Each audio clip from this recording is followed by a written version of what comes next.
দুটি ভিন্ন দেশ, ভিন্ন ম্যাচ, রেফারির দুই ব্যর্থ ও ভিন্ন প্রচেষ্টা। একজন রেফারি চেয়েছিলেন বার্সেলোনাকে হারাতে, তবে ব্যর্থ হয়েছেন তিনি।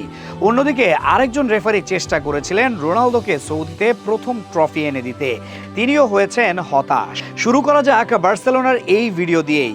একটু লক্ষ্য করুন এই শটের দিকে। লেভান্তের লুইস মোরালেসের নেয়া শট গিয়ে আঘাত করে আলেহান্দ্রো বালদের হাতে। পরের দৃশ্য দেখুন, হাতে লাগার পরেও খেলোয়াড়দের কেউ আবেদন করেনি, বরং তারা নিজেদের পথেই হাঁটছিল। তবে রেফারি আলেহান্দ্রো হার্নান্দেজ যেন নিয়ে এসেছেন আগ বাড়িয়ে।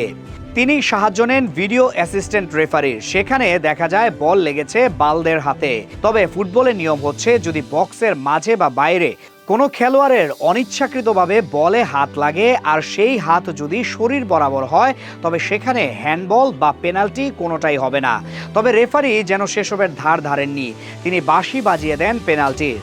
সেখান থেকে গোল করে ব্যবধান 2-0 করেন মোরালেস। প্রথমার্ধে 2-0 গোলে পিছিয়ে পড়া বার্সেলোনা সেখান থেকে করে দুর্দান্ত কামব্যাক। 2-0 গোলে পেছনে থাকা দল বিরতির পর এসে খেলতে শুরু করেন আরও দারুণভাবে। গোলের জন্য লাগেনি 4 মিনিট। 49 মিনিটের সময় লামিনের কাছ থেকে বল পান পেদ্রি। বক্সের বাইরে থেকে নেয়া তার দারুণ শট খুঁজে নেয় জাল। সমর্থকরা যখন প্রস্তুতি নিচ্ছিলেন দারুণ কিছু করার, তখনই কামব্যাক করে বার্সা। 52 মিনিটে দলকে সমতায় ফিরিয়ে আনেন ফেরান তোরেস। ব্যাস, জমে যায় ম্যাচ। 3 পয়েন্টের স্বপ্ন দেখা বার্সেলোনা তখন দেখছিল মাত্র 1 পয়েন্ট নিয়ে ফিরবে তারা, কারণ ম্যাচ পেরিয়ে গেছে 90 মিনিট। তবে এরপর আসে যত নাটক। অতিরিক্ত সময়ে লামিন ইয়ামাল বক্সের ভেতরে বল বাড়িয়ে দেন ফেরান তোরেসের উদ্দেশ্যে।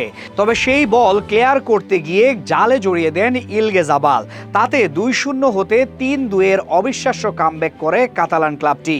রেফারি শত চেষ্টা করেও পারেননি হারাতে। এদিকে রোনালদোর ম্যাচ মানেই যেন এখন পেনাল্টি বরাদ্দ। সৌদি সুপার কাপ ফাইনালে মুখোমুখি হয় আল আহলির বিপক্ষে। প্রথমার্ধের 41 মিনিটে পেনাল্টি থেকে গোল করে দলকে এগিয়েও দেন তিনি। গোলটি তার জন্য বিশেষ এক মাইলফলক। আল নাসেরের হয়ে 100তম গোল, কিন্তু সেই আনন্দ স্থায়ী হয়নি বেশিক্ষণ। অতিরিক্ত সময়ে ফ্রাঙ্ক কেসির গোলে সমতায় ফেরে আল আহলি। 83 মিনিটে ব্রোজোভিচের গোলে শিরোপার স্বপ্ন দেখতে শুরু করে রোনালদোর দল। তবে 89 মিনিটে আবারও সমতায় ফেরে আহলি।